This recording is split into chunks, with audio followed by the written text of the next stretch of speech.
Hello, and welcome to our build guide for the Shadow SURFCASTER Ascendancy, available only during the Legacy of Frisia Event League.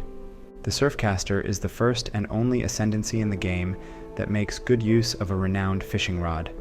It is a very special type of weapon that provides little to no offensive modifiers, but greatly enhances your fishing capabilities. The only combat-oriented modifier available here is the cast speed. As a SURFCASTER, you can pick up 2 Ascendancy notables that make all your hits always critically strike and grant you 50% more cast speed. It is an insanely powerful boost to your damage that easily offsets the lack of a usual wand or staff, and can work with basically any spell in the game. The other feature of this Ascendancy converts 100% of your lightning damage to cold damage, and allows your cold damage to inflict shock. The final Ascendancy. Notable is a flexible choice. You can affect the damage dealt and received by chilled enemies, or increase your movement and cast speed. Having insane cast speed is great for damage output and smooth gameplay, but it makes sustaining the mana cost very troublesome.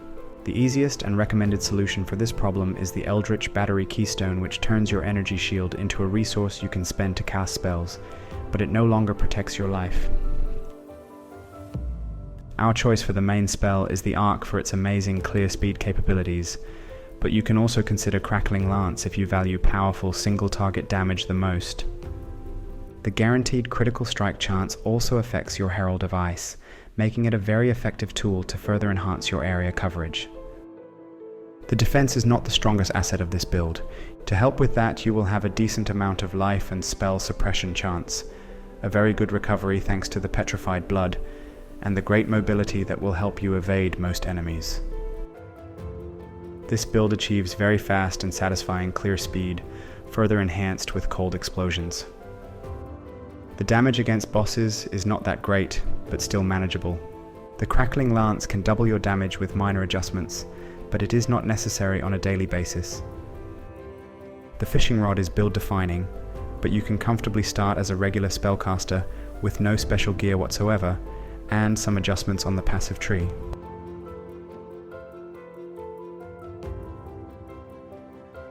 There are no mandatory unique items here, but some are heavily recommended, especially the Maralene's Fallacy Amulet, for the massive amount of damage it provides for a very cheap price. The unique jewels are also very useful and easy to scale according to your budget. The Reefbane Rod offers higher cast speed than a regular rare fishing rod, and it's only slightly more expensive.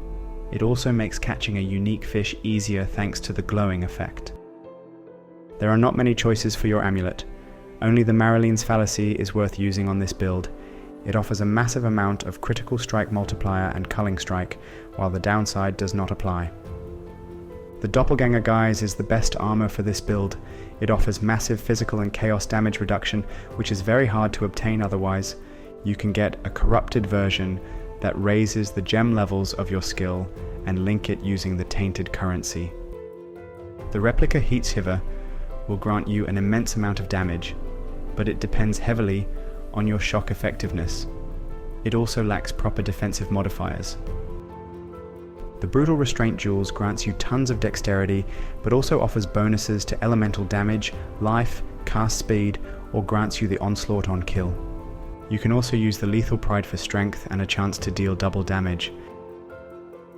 Instead of the Brutal Restraint, you could also use the Light of Meaning Jewel for the massive amount of increased cold or lightning damage it grants. However, getting enough attributes might be too problematic to make it worth it. The Watcher's Eye grants you very powerful modifiers depending on the auras you use. Look for increased lightning damage with Wrath, and some other useful bonuses for Purity of Elements or Vitality. You can also replace the Vitality with Precision if you want extra crit multiplier. If you can't afford the Fishing Rod yet, the Singularity is most likely the best weapon for you, and you can dual wield them. It usually costs no more than 2 Chaos Orbs. While wearing the Fairgrave's Tricorn, all unique enemies have a small chance to drop a Fishing Rod. You can encounter multiple unique enemies in the Grain Gates during the campaign, or on your maps using the Anarchy Scarabs. Both ways are slower than farming for currency and buying one from the market, but make your build more personal. At first, the increases to your damage can be more valuable than a critical strike multiplier. Those jewels can provide tons of damage, but they lack defensive modifiers, and you need to have 3 of them at once to be effective. To improve your damage, you should aim for cast speed, increases to your elemental damage, and critical strike multiplier. For defense, you will only need maximum life, but the energy shield is also very important to sustain your mana costs. You will need tons of dexterity and strength for gem requirements, so getting enough chaos resistance or spell suppression chance can be problematic. This weapon type can grant only one offensive modifier, which is the cast speed.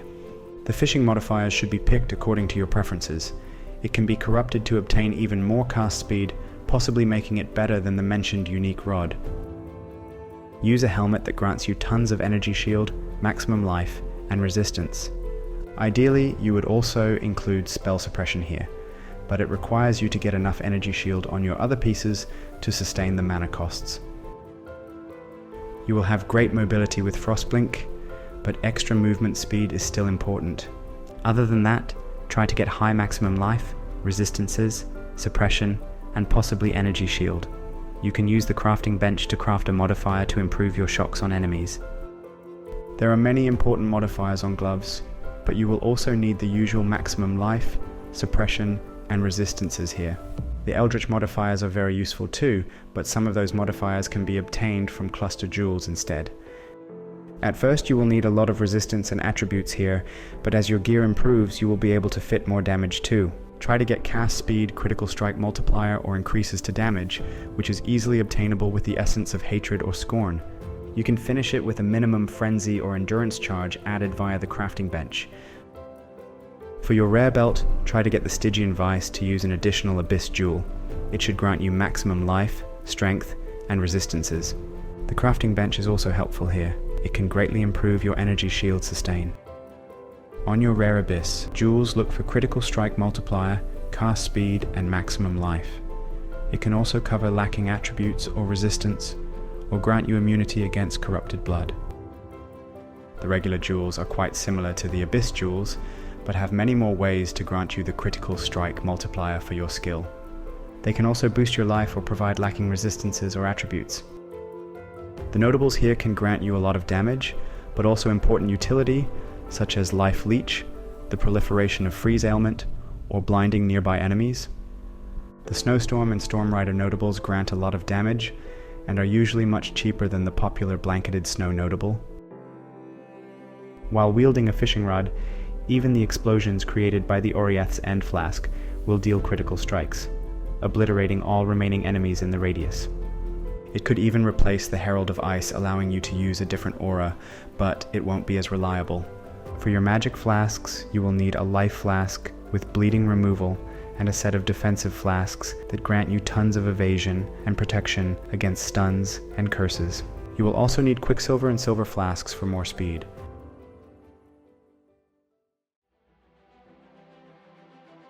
Arc releases a beam of lightning that strikes a selected target and chains to nearby enemies. You can also use the Veil version, which chains more times and grants you a buff for 4 seconds that makes your regular arc lucky. Almost all support gems have their awakened versions that grant extra effect, such as inflicting exposure or unnerved debuffs. The awakened spell echo is also surprisingly cheap in this league, but you obviously don't need it if you have cheaper upgrades to make first. Wrath improves your damage with lightning spells. If you want to use cold spells, you should use the Zealotry aura instead. Purity of Elements is a defensive aura that grants you a lot of elemental resistance and makes you immune to ailments. You could use Grace for more evasion, but it makes gearing much more expensive. Petrified Blood grants you 30% more damage via Pain Attunement Keystone, and half of the incoming damage from hits will be taken over time instead. Vitality grants you a bit of life regeneration and enables certain Watcher's Eye modifiers. You could also use Precision or Clarity if their modifiers interest you more. Thanks to the Eldritch Battery, you can reserve all your mana with auras. You probably won't be able to fully level up the Vitality aura, but you only need level 1 to enable Watcher's Eye modifiers. Herald of Ice causes cold area explosions when you shatter a frozen enemy. Thanks to your fishing rod, it will critical strike as well, massively improving the effectiveness of this skill. With the Petrified Blood, you can reserve almost half of your life without any downside. You need the life reservation efficiency on the passive tree to ensure the Life Leech works for its entire duration. Immortal Call greatly lowers the damage you take for a short period. Try to keep its level as low as possible to match the requirements of the support gem. You can also use the automation instead, in which case you can use a fully leveled up guard spell. Both versions are good, it is a matter of preference. Orb of Storms creates a stationary orb that fires a lightning beam at nearby enemies every time you use a lightning spell in its proximity. Thanks to the Bone Chill support, this skill will cause enemies to take increased damage from all your skills. The damage of the orb is not trivial, it deals almost 30% of the arc damage with your every cast. Frostblink of Wintry Blast is a quick teleport that benefits massively from your insane cast speed. It will be your main form of travel, and usually can kill weaker enemies on its own. The Frostbite Curse lowers the cold resistance of affected targets, and makes freeze on them last longer. The faster casting support allows you to travel even faster. Keep in mind you will still have to wait for the other animations to finish in order to use this skill. The regular Frostblink is still useful for instant mobility. It can be used without interrupting your other actions, making it very useful for dodging.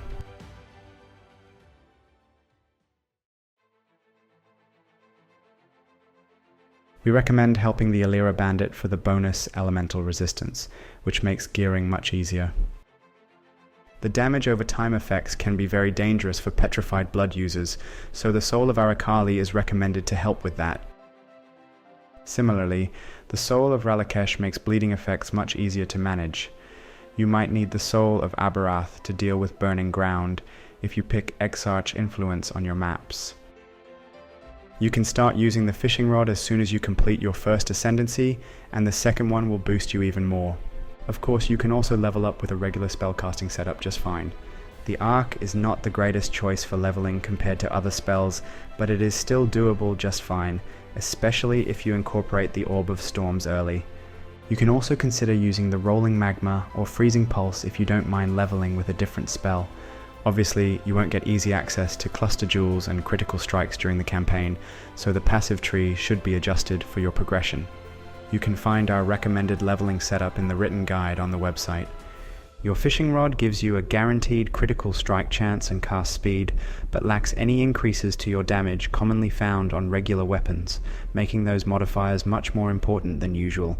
You will also need the usual defensive and utility notables, such as picking up lucky spell suppression chance, or improving your reservation efficiency. The increased effect of non-damaging ailments is very important for your shock and chill, but it doesn't affect freeze. That ailment scales only with the duration of your ailments, which is a fairly uncommon modifier to obtain. If your freeze doesn't last for long enough, it will be discarded completely. We hope you may find great success and tons of fun with this build, just like we did. If you want to see more of our guides, consider leaving a like or subscribing to the channel. As always, thank you for watching, and see you in the next video.